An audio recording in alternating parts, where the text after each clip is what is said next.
negara buntu. Ketika semua model penegakan hukum yang seharusnya masih bisa dilakukan, konstitusional, tercatat secara legal, itu tidak bisa dilakukan. Kenapa tidak bisa dilakukan? Dua problemnya. Kalau bukan unable, unwilling. Kalau bukan tidak mampu, tidak mau. Dua persoalan itu. Sehingga apa? Ini adalah terobosan. Salah satu kalau teman-teman mau kenal, itu Russell Tribunal yang dibikin oleh seorang filosof, saya kira yang paling terkenal, salah satu yang paling terkenal adalah Bertrand Russell. Jadi Russell itu membuat yang namanya Mahkamah Rakyat untuk mengadili perang Vietnam.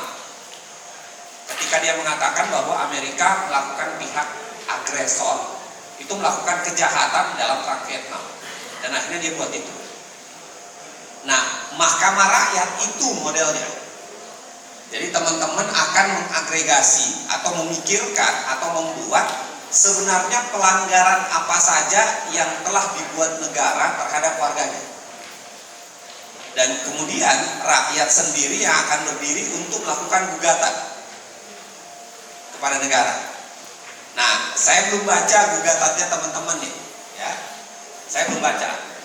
Tapi memang harus dibedakan dengan baik mana gugatan pada negara, mana gugatan pada presiden. Karena beda-beda tuh. Kalau gugatan pada negara diakumulasi banyak banget. Banyak sekali. Kan banyak sekali tuh jenis pelanggarannya. Tadi diakumulasi sampai salah tangkap, itu semua kejahatan pada negara. Tapi apakah semuanya bisa dikualifikasikan kepada pelanggaran yang dilakukan oleh presiden? Belum tentu. Makanya saya kira satu yang harus dipikirkan dengan baik adalah ketika menyusun dakwaannya. Karena dakwaan itu ketika disusun itu harus disertai dengan bukti-bukti. Jadi bikin persis pengadilan. Jadi datang bawa dakwaan, kita mendakwa negara melakukan kejahatan A, B, C, D, E, F, G. Kalau rancangannya LBH saya lihat ada 10 dosa yang diakumulasi gitu. Mulai dari menyempitkan yang namanya ruang sipil, lalu kemudian komersialisasi, lalu kemudian ada banyak tuh, ya, termasuk soal legislasi yang ugal-ugalan, bikin undang-undang ugal-ugalan. Saya kira itu bagus untuk dilakukan. Nah, kira-kira begini, ini kan akan bergerak nih, Mahkamah Rakyat akan bergerak, teman-teman NGO, teman-teman masyarakat akan menyusun yang namanya gugatannya. Lalu akan ada yang namanya majelis hakim yang menyampaikan pandangannya. Kira-kira apa yang bisa kita lakukan sebagai orang biasa? Kan itu yang penting.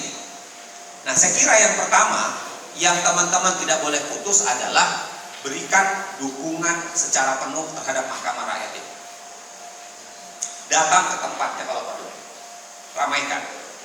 Karena dengan begitu Mahkamah Rakyat itu seakan-akan punya legitimasi.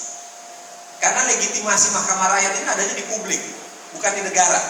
Kalau legitimasi mahkamah seperti MK/MA itu adanya di negara, karena dia punya undang-undang. Mahkamah Rakyat itu dibentuk dari itikat publik. Maka dukungan teman-teman, berikan dukungan, datang, siarkan di Twitter, siarkan di Instagram, dorong pembentukannya, ramaikan, bagi ke semua orang, itu penting dilakukan. Karena lagi-lagi itu yang membuat magnitudnya Mahkamah Rakyat itu akan jalan. Karena kalau tidak akan menjadi karena ini sangat bergantung pada kalau bahasa TikToknya bergantung pada FYP-nya, kira-kira gitu. Kira-kira seberapa viral gitu. Ya, jadi memang harus didorongkan itu. Itu satu. Yang kedua, saya kira yang tidak kalah pentingnya adalah kumpulkan bukti sebanyak-banyaknya. Siapapun yang tadi berorasi di sini menyampaikan keluhannya, sampaikan bukti kepada teman-teman LBH. Bukti apapun, sampaikan supaya itu diakumulasi menjadi gugatan yang akan diberikan kepada negara. Jadi kumpulkan, ya. Saya dan teman-teman di Dirty Vote juga sedang merencana melakukan itu. Nah, cuman nggak usah lah saya bocorin. Kita juga rencana, kita lagi nyusun dakwaannya, lagi kita susun, tanggalnya lagi kita cari, momennya kita cari, tapi tentu silahkan teman-teman LBH jalan duluan. Dan menurut saya itu bagus. Semakin banyak rakyat membuat kesadaran dan membangun yang namanya Mahkamah Rakyat, itu akan menjadi momentum perlawanan yang sangat memadai untuk negara yang memang tidak serius. Jadi sangat makin banyak makin bagus. Tidak akan berhenti. Kemarin di Dago, Bulus Dago, cuma mohon maaf saya nggak sempat. Saya diminta jadi majelis hakim, tapi saya nggak sempat ke sana waktu itu. LBH akan segera, seingat saya tanggal 25 ya. LBH 25. Lalu kemudian ada lagi, saya kira itu akan penting ya, untuk mendelegitimasi bagaimana negara memperlakukan suatu tidak benar. Dan ini adalah rakyat, punya rakyat, bukan punya negara yang kita punya Mahkamah Agung, kita punya Mahkamah Konstitusi, kita punya kepolisian, kita punya kejaksaan, tapi rata-rata tidak berfungsi dengan baik. Maka kita yang harus ambil alih. Yang ketiga, saya kira yang tidak kalah pentingnya adalah inilah sarana kita untuk berjihad melakukan sesuatu. Ini hari-hari sebentar lagi orang akan puasa Tarwiyah, puasa Arafah, ya kan? Lalu masuk bulan masuk 10 Zulhijjah, habis itu melempar jumroh. Tolong bayangkan, ini adalah cara kalian untuk melempar jumroh. Ini caranya. Rajman lisayatin, kalau orang melempar jumroh kan bacanya itu laknatlah ini setan itu. Anggaplah ini ada 3 setan akbar, ya kan?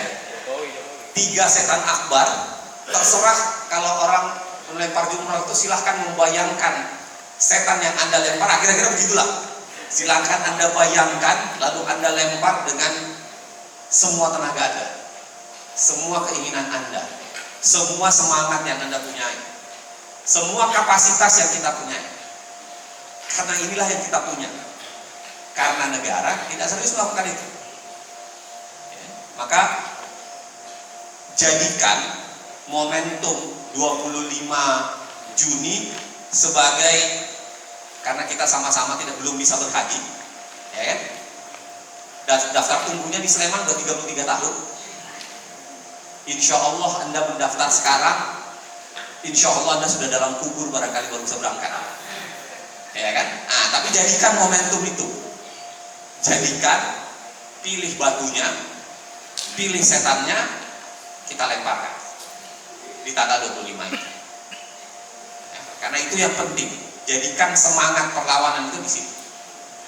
Karena kita tidak bisa berhaji soalnya, ya kan? Apalagi ada pejabat tertentu yang bisa menyerobot daftar haji kan, kita nggak bisa. Nah, yang terakhir saya mau bilang begini teman-teman sekalian. Yang terakhir saya mau bilang begini, Mahkamah Rakyat ini jangan dibayangkan punya keberhasilan tinggi kalau tidak didukung publik secara kuat. Karena biasanya di negara-negara lain Mahkamah Rakyat ini berfungsi kalau elit politiknya bergerak. Jadi setelah putusan Mahkamah Rakyat kemudian diserahkan kepada elit politik untuk bergerak. Tapi ini kan elit politik kita, mereka rajin bergerak tapi untuk bagi-bagi kekuasaan sekarang.